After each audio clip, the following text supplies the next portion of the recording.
Hello everyone, good morning. সবাই কেমন আছো? আশা করছি সবাই ভালো আছো। আর আমিও না বেশ ভালোই আছি।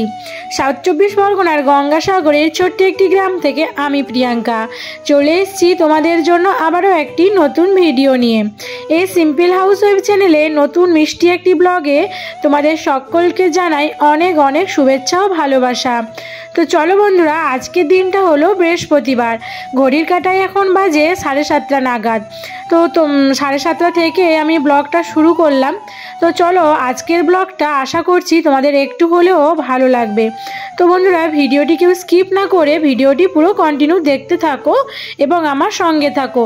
আজকের এই ভিডিওতে তোমাদের সাথে অনেক কথা অনেক গল্প হবে, তো আমার সঙ্গে থাকো। তো দেখো, সকালে ঘুম থেকে উঠে পড়েছি। উঠে পড়ে দেখো চলে আসলাম পুকুর ঘাটে বাসি থালা বাসনগুলো ধুতে।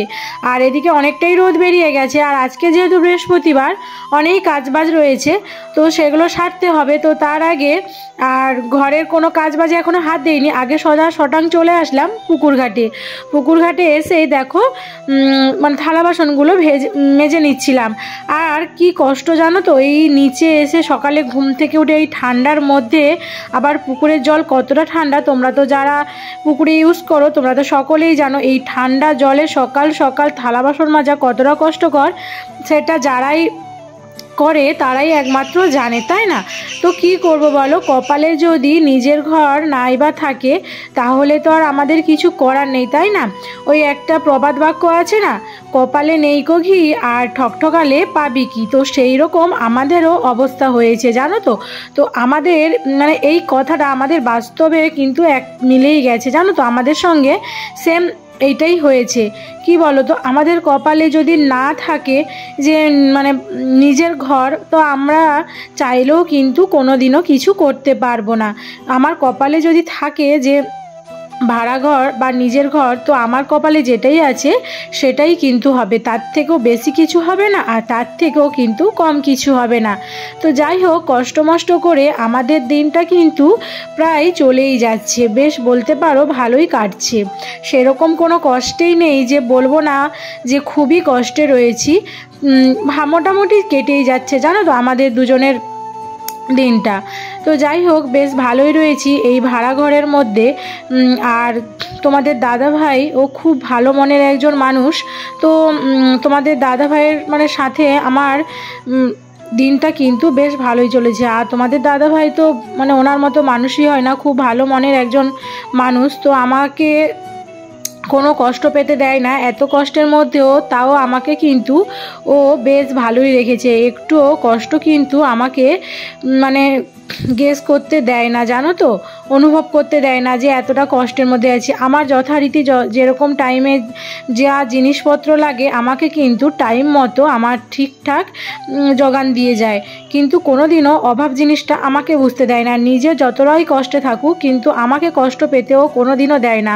নিজের সামর্থ্য অনুযায়ী হয়তো দেরি হোক দুদিন, কিন্তু যথারীতি আমাকে এনেই দেয় জিনিসটা, জানো তো। তো যাই হোক, চলো বন্ধুরা, অনেক কথা অনেক গল্প করে ফেললাম তোমাদের সাথে। তো তার আগে তোমাদেরকে একটু আমার মানে সংসারের যে কাজবাজগুলো করলাম ওটা একটু শেয়ার করে নিই। তো দেখতেই পেলে থালা বাসন ধুয়ে তারপরে ঘর বারান্দাটা, বাসি যে ঘর বারান্দাটা ছিল ওটা ঝাঁট দিয়ে ঝাঁটাগুলো ধুয়ে ছাদে দিয়ে আসলাম। তারপরে ওই যে কি আগের দিনে করা তরকারিটা ছিল ওটা না গরম করে গ্যাসটা মুছে নিয়েছিলাম, কারণ আজকে যেহেতু বৃহস্পতিবার বলে কথা, চিকেন তো রয়েছে, ওটা তোমাদের দাদাভাই খেয়ে নেবে। আর আমি কিন্তু নিরামিষ রান্নাবান্না করব। ওদিকে ওটা গরম করে রেখে দিয়ে তারপরে চলে গেলাম ওই যে কাকিমাদের নিচে একটা পাশে খাল রয়েছে, ওই খালে শাক তুলতে। আর আমি ওই খালে তো ভয়ে নামিনি আর কি। তো কাকিমাকে বললাম যে শাক কটা তুলে দাও। তো কাকিমা কিন্তু আমাকে তুলেও দিয়েছে শাক, জানো তো। তো ওই যে দেখতেই পেলে কাকিমা শাকগুলো কেটে কেটে দিচ্ছিল। ওই যে কী জানো, এটা আছে কি হিরমিচে না হিংচে শাক বলে। তো তোমরা যেটাই জানো সেটাই, আমি জানি না, আমাদের এদিকে হিংচে শাক বলে, তো আমি সেটাই বললাম। তোমাদের ওদিকে এই শাকটাকে কী নামে তোমরা চেনো অবশ্যই কমেন্ট করে জানিও, বুঝলে। তো যাই হোক, ওদিকে দেখো শাকগুলো তুলে এনে তারপরে এই যে দেখো মানে বেছে নিলাম আর কি শাকগুলো। তো তোমরা দেখতেই পাচ্ছ ঝুড়ির মধ্যে শাকগুলো বাছতে এই কটাই মাত্র হয়েছে, তুলে এনেছিলাম অনেকগুলোই। তারপরে ওদিকে শাক বেছে শাকগুলো ধুয়ে রেখে দিয়ে এদিকে দেখো ডালটাও ওদিকে বসিয়ে দিয়েছিলাম। তো দেখো ফাইনালি ডালটাও কিন্তু হয়ে গেছে। তারপরে এই যে চলে আসলাম, ওই যে শাকগুলো তুলেছিলাম ওগুলো কিন্তু বেসন দিয়ে বড়া করব। তো এই যে দেখো বেসন দিয়ে কিন্তু মাখিয়ে নিয়ে একটু 15 মিনিট রেখে দিয়েছিলাম, তারপরে ভাজতে চলে আসলাম। আর ওদিকে কিন্তু ভাতও হয়ে গেছে। আর এদিকে তেলের মধ্যে ওই যে হিংচের চপগুলো ছোট ছোট করে ভেজে নিয়েছিলাম। আর দেখতে যতটা সুন্দর লাগছে খেতেও কিন্তু ভারী টেস্টি হয়েছিল। কেননা ওই যে নিচে যে কাকুটা রয়েছে ওনাকে দিয়েছিলাম, তো উনিই খেয়ে বলল যে ভীষণ টেস্টি হয়েছে। আর তোমাদের দাদাভাইও কিন্তু ওদিকে খেয়ে বলল যে ভারী টেস্টি হয়েছে জানো তো।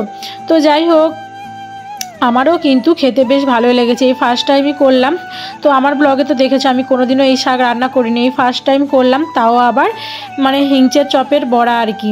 তো যাই হোক, হিংচে চপের বড়া কিন্তু ফাইনালি এই যে দেখো হয়েও গেল। এবার ওই যে ছাঁকনি থাকে না ওটা দিয়ে তুলে নেব। তো দেখো ফাইনালি কিন্তু বড়া ভাজা আর সমস্ত রান্না হয়ে যেতে আমরা দেখো দুজনে খেতে বসে গেলাম। তো চলো বন্ধুরা এদিকে আমরা খেতে থাকি। খেতে খেতে কিছু কমেন্টে রিপ্লাই দিয়ে দিই। অঙ্কনা ডেইলি লাইফস্টাইল কমেন্ট করেছে, তোমার হাজব্যান্ড কিন্তু অনেক ভালো মানুষ, যেটা দেখা মনে হলো কত সুন্দর সংসারী, ঘরে কাজ করে, তোমাকে কত খেয়াল রাখে, তোমার বর ভালো তো, আর তোমার গোটা দুনিয়া তোমার কিন্তু খুব সুন্দর। থ্যাংক ইউ সো মাচ গো অঙ্কনা দিদিভাই তোমাকে। সোনাই পিকু ব্লগ কমেন্ট করেছে, বরকে দিয়ে উকুন বাছিয়ে নিলে, আবার মাছের রান্নাটাও খুব সুন্দর করলে, আর চচ্চড়ি রান্নাটাও খুব সুন্দর করলে, আবার বরকে দিয়ে ঝাঁটার খিল তুলিয়ে নিলে, সব মিলিয়ে ব্লগটা খুব সুন্দর লাগলো। থ্যাংক ইউ সো মাচ গো তোমাকে সোনাই পিকু ব্লগ দিদিভাইকে খুব থ্যাংক ইউ সো মাচ। তো চলো বন্ধুরা আজকের মতো ভিডিওটাই অবধি। ভিডিওটি ভালো লাগলে একটা লাইক কমেন্ট করে দিও। আর জানা আমার নতুন বন্ধুরা প্লিজ চ্যানেলটিকে সাবস্ক্রাইব করে আমার পাশে থেকো, আর পাশে থাকা বেল বাটনটি অবশ্যই প্রেস করে দিও। দেখা হবে পরের নেক্সট ভিডিওতে। আজকের মতো টাটা, গুড নাইট, বাই।